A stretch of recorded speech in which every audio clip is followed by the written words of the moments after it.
This is my fourth production of Otello, and it reveals something new to me every time.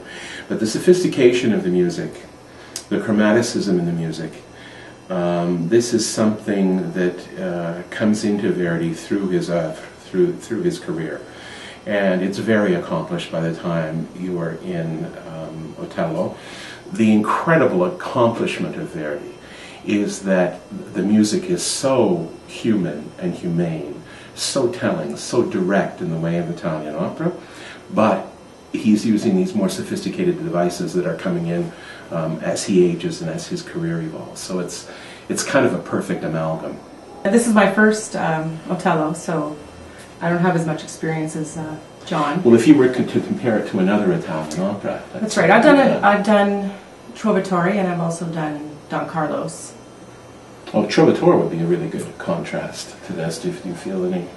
I enjoy this one much more than I enjoy Trovatore personally, and as a character, I enjoy Desdemona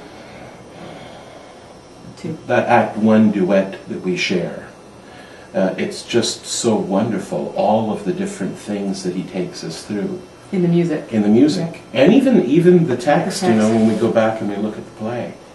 Right, the play is, I won't say verbose, it's wonderful, but how he's chosen and condensed, and yet giving you all these opportunities to tell us everything about the relationship between these two. Yes. Because the first thing you say to me, right, in the duet? My superb warrior. That would be me. That's him. No, but then you're calming me down, right? That's because right. We've just had this scene. That's right. So you calm me down, you speak of the love, you tell the story of... You tell the story of all the stories he's told me of being a warrior, and how I don't know if that's why I fell in love with him, but it impressed on me, and well, that's who he is to me. He's my superb warrior, and I'm in love very much. And this is something completely new for Otello as well, this falling in love with someone that's so outside his experience, right? So that it just keeps melting him. And of course, because he's a superb warrior, we don't know whether he's a superb husband or lover yet, right? And why Iago can place this worm of suspicion so easily is that he knows how to judge men and their relationships in war and loyalty and responsibility and that kind of thing. But he has no idea about this kind of thing, which is why he gets derailed so easily by someone that wants to attack him. Greg Dahl is our Iago in this production, and I worked with him on Otello a few years ago when we did it in Edmonton. And it's fun to see how the roles have grown for both of us. Verdi baritones are a very particular kind of voice type. There has to be fullness and certainly enough volume to carry over these big moments, and this is a very dramatic character in the same way as Di Luna is, let's say, in Trovatore. But the lovely thing about having Greg doing this show is there's an incredible darkness, and he can sing with quite a bit of violence, I think, too. And so that's really wonderful, and then he has this insinuating quality when he's trying to muck up, you know, the Cassio and the Rodrigo and telling them lies and stuff.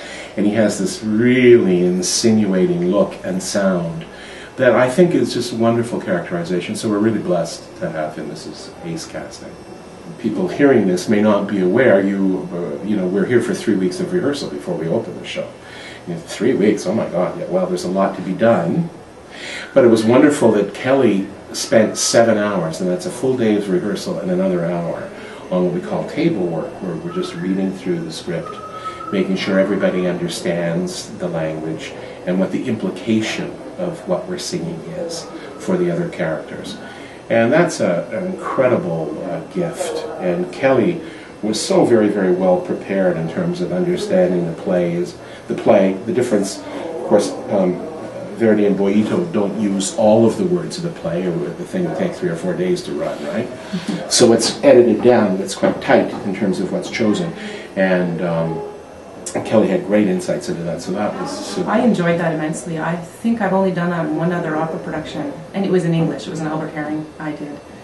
But I learned so much about my character. You'd think after learning a whole score and doing translation and reading the play that you would pretty much understand your character, but he just, during that table read, from everyone, I learned so much about who Desdemona is and where she's coming from in a lot of the moments in the opera where I would have read it differently, but he came to the table with so much insight that I learned a lot in those 7 hours. It was great. You should come out to this show because, like all great opera, this is telling a story that, while it might be set in a different time, is absolutely the story of the marriages that we're in, right?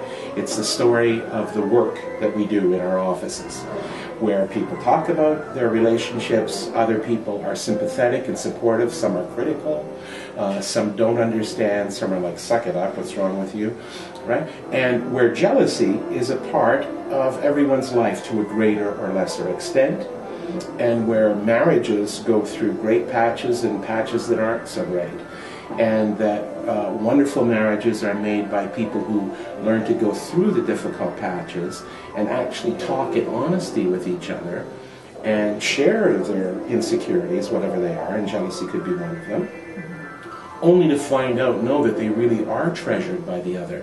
And that's how you deepen a relationship. Well, this is a short course in somebody screwing it up. You know, right? Very short. Yeah, very short. It's bam, you know. It's also some of the greatest music that you are going to hear on the opera stage.